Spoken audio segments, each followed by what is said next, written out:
Hello friends, welcome to 5 Minutes Excel channel.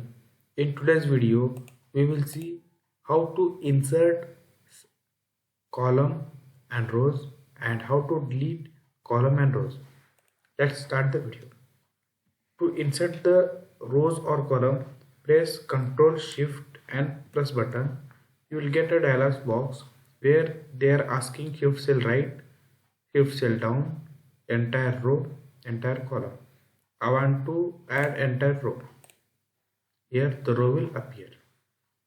If I want to insert a column, I have to go for Ctrl Shift plus and select entire column. Entire column will appear.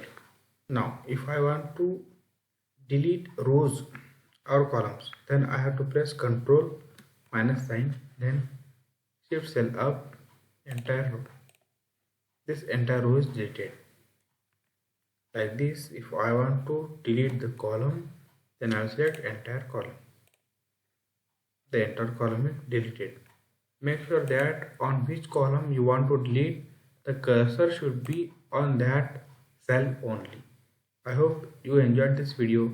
Please share and subscribe to my channel 5 Minutes Excel. Thank you.